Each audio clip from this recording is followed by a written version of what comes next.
Assalamualaikum warahmatullahi wabarakatuh. Alhamdulillah, alhamdulillahirabbil alamin. Assalatu wassalamu ala Rasulillah wa ala alihi wa sahbihi wa mawalah wa man tabi'a huda bil ihsan ila yaumiddin. Asyhadu an la ilaha illallah wahdahu la syarikalah wa asyhadu anna Muhammadan abduhu wa rasuluh. La nabiyya wa la rasula ba'da. Amma ba'd. Alhamdulillah, kita ucapkan puji syukur kehadirat Allah Subhanahu wa taala yang mana telah memberikan kita begitu banyak nikmat, yaitu nikmat iman, nikmat kesehatan dan nikmat kesempatan. Sehingga pada kesempatan ini kita kembali dipertemukan dengan bulan yang mulia, yaitu bulan suci Ramadan.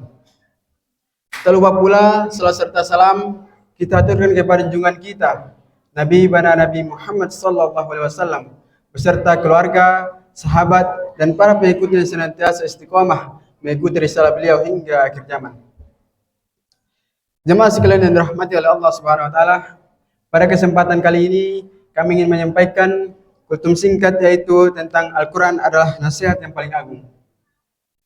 Seorang muslim membutuhkan nasihat untuk menyucikan jiwanya dan menguatkan langkah kakinya untuk senantiasa istiqomah mengikuti risalah, untuk senantiasa meniti jalan Allah yang lurus.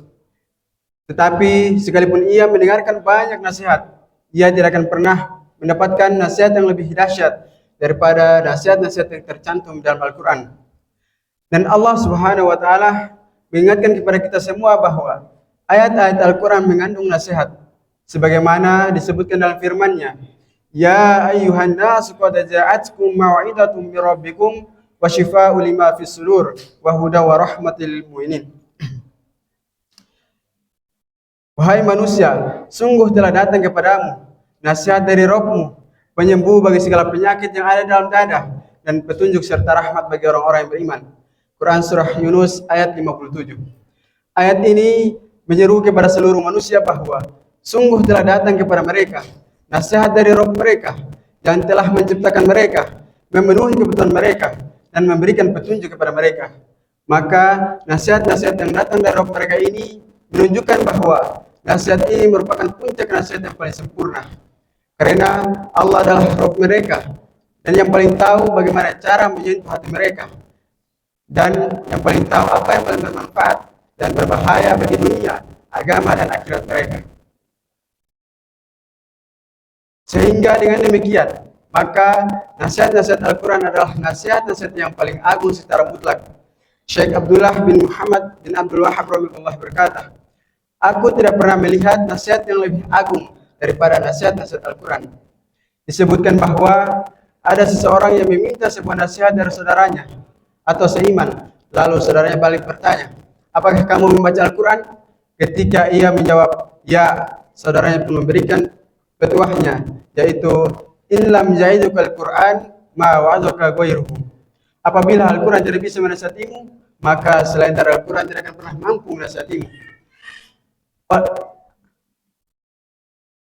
Oleh karenanya, sudah sepatutnya, sudah seharusnya kita mengambil manfaat dari nasihat-nasihat yang Allah abadikan dalam Al-Quran.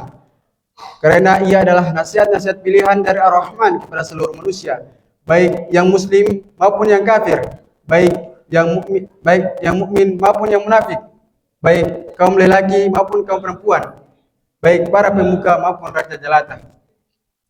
Jemaah sekalian yang dirahmati oleh Allah Subhanahu wa taala, nasihat-nasihat Al-Quran adalah nasihat-nasihat yang paling menyentuh, paling membekas dan paling menggetarkan hati. Hal ini dikarenakan nasihat-nasihat Al-Quran berisi peringatan sekaligus memberikan kabar gembira, menakut-nakuti sekaligus memancarkan harapan, mengancam sekaligus memberi janji. Ia juga menghadirkan rasa takut kepada siksa Allah Subhanahu wa taala dan sekaligus menghadirkan rasa harap terhadap ampunan dan pahala dari Allah Subhanahu wa taala. Nasihat-nasihat inilah yang mana dahulu menjadikan kepribadian Umar bin Khattab yang begitu keras menjadi lunak, yaitu tatkala ia mendengarkan surah At-Taha, beliau kemudian memutuskan untuk masuk Islam.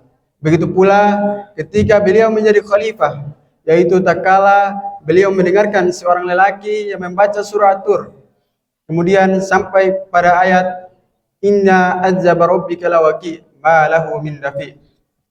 Sesungguhnya azab Rabbmu pasti terjadi. Tidak ada seorang pun yang dapat menolaknya. Quran surah At-Tur ayat 7 sampai 8.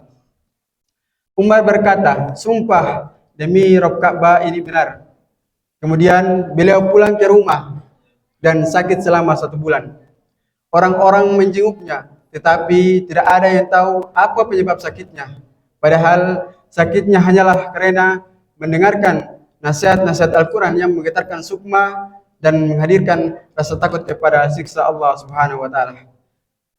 Jamaah sekalian yang dirahmati oleh Allah, mungkin ini saja yang bisa kami sampaikan. Kurang dan lebihnya mohon dimaafkan. Billahi taufiq wal hidayah. Wassalamualaikum warahmatullahi wabarakatuh.